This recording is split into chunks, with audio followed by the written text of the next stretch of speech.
Hey, what's up, y'all? Do you feel that? Do you feel that?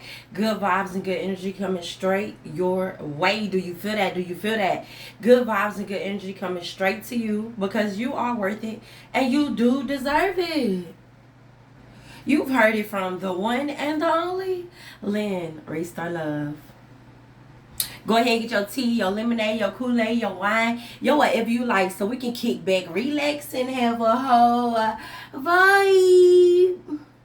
Because we be vibing over here. Good vibes and that good energy. I know you feel it. I know you feel it. Come on in the room. Come on in the room. Because it's time for us to have our therapy session. It is time for us to get it up off our mind. Get it up off our chest. Get it up off our heart. Because you know, your girl Lynn be having a lot up on the chest. A lot up on the heart. A lot up on the mind. And let me tell y'all, I'm going to try my best not to keep you too long. I'm going to try my best not to keep you too long. But I want to say thank you so much for tuning in. Thank you so much for vibing with me, connecting with me, listening to me as I go on and on and on and on and on. But I just want to catch you up and I want to fill you in so you will have a better understanding who is Lynn. And Lynn, like, who are you? Like, sis, like, what's your story? I'm glad you asked because I just want to give you a little backstory about Lynn so that way you will have a little bit more understanding why, you know, becoming her is important to me. And just telling my story, that survival mode, that, you know, little girl disturbed, that, you know, mental illness, that life of struggle, get it out of the mud. I just want to help you have a more understanding about Lynn. Because sometimes people can try to tell you about somebody and try to tell their story for them. But who better to tell your story than you tell your own story? And you know what? I'm here to share a little bit of my story and to tell my truth. To tell my truth. I don't want no guilt trip. I don't want no side story. I don't want no tears. I none of that. You know what I'm saying? I just want to help you have a better understanding. So with that being said, let us go. Let's get to it. Let's go. Let's get to it. Let's go. Let's do it already. Okay, so growing up as a little girl, I grew up in chaos. I grew up in dysfunction. I grew up around people that hated me. I grew up in a household where you never knew what was going to happen. You never know what was going to take place. You never know how things was just going to be. You never knew, you know. Instead of being that happy child, living that happy childhood and having that dream childhood where, you know, Lynn is just happy and I have mom and I have daddy and it's a fence, it's a pool and oh my God, I would go back if life could take me. No. Lynn would not go back if life could take her. Lynn would not go back if life could take her. Like, you know, I hear people say all the time that if I could be a kid again, I would. I wouldn't. If I have to go through everything that I came from, I would not go back. I would not go back. And it's just that real. It's just that deep. It's just that painful. It's just that hurtful. You know, so growing up, I learned early how to love those that didn't love me. I learned early how to love those that tolerated Lynn.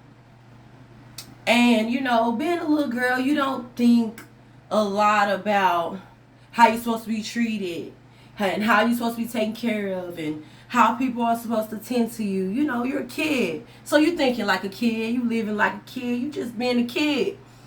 And I can honestly say that I never knew how the household or how the night in my life would go. You know, my father, he had rage and, you know, he had his own scars. You know, he learned early survival mode. So he was living in survival mode. My family was living in survival mode.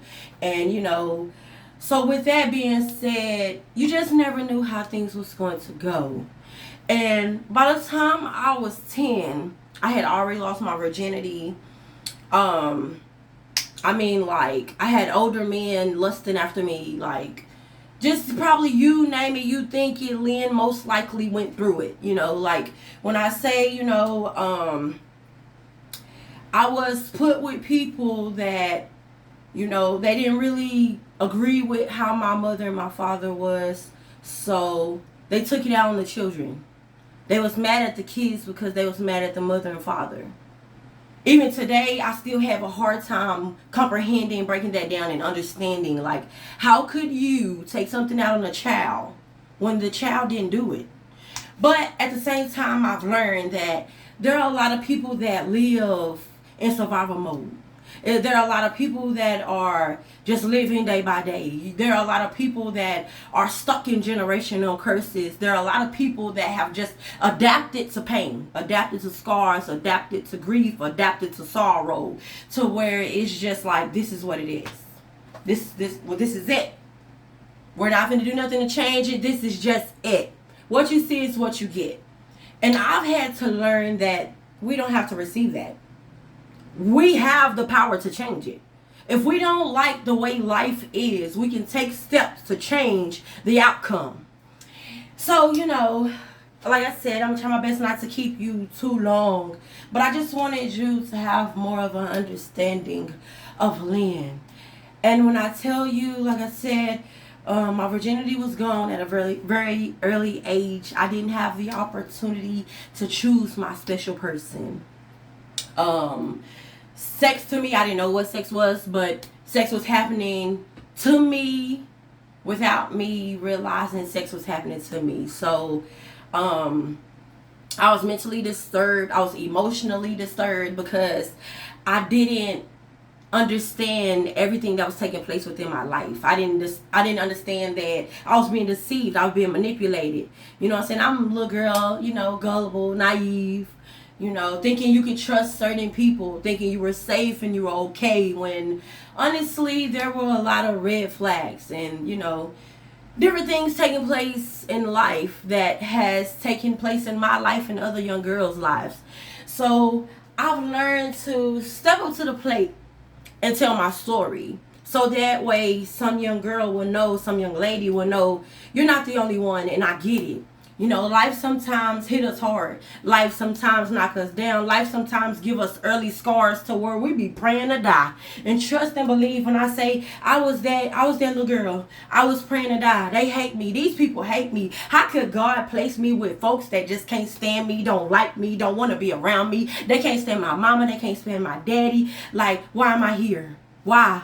Why am I here? That's the question that I had day in and day out. Was like, kill me already. I'm ready to die. I'm ready to go. Because if this is how life is going to be, I'm in the wrong place.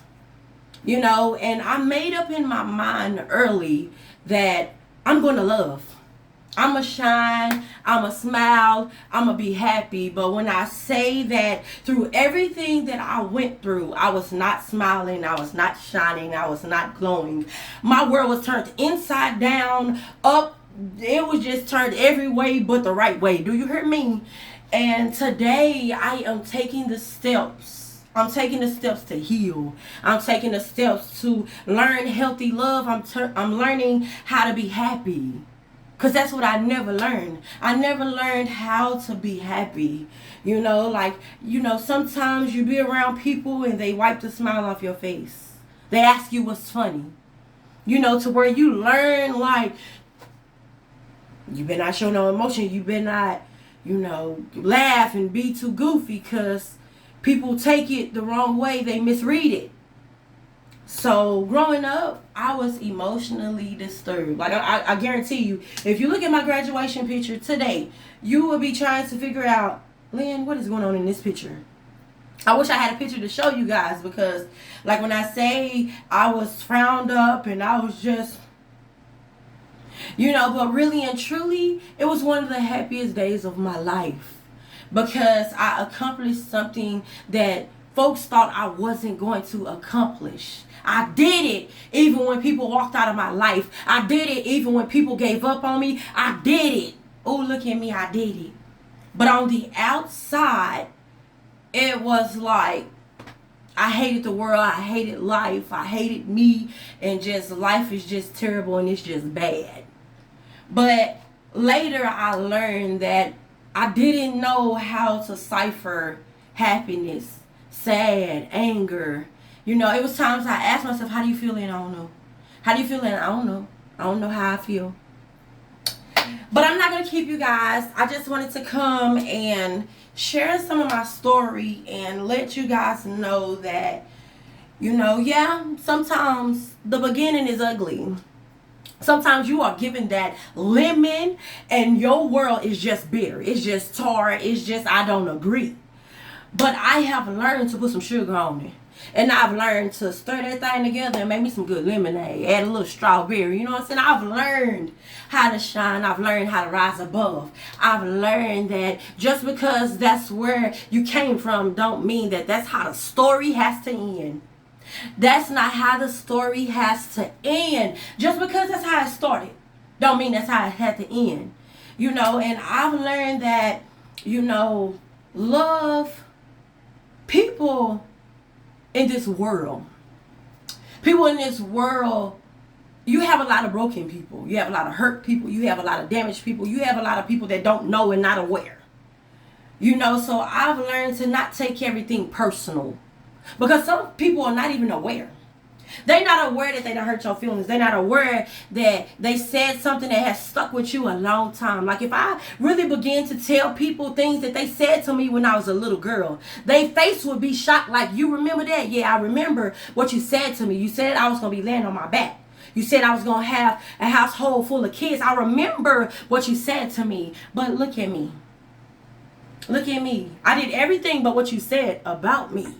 That you put on me, that is not me.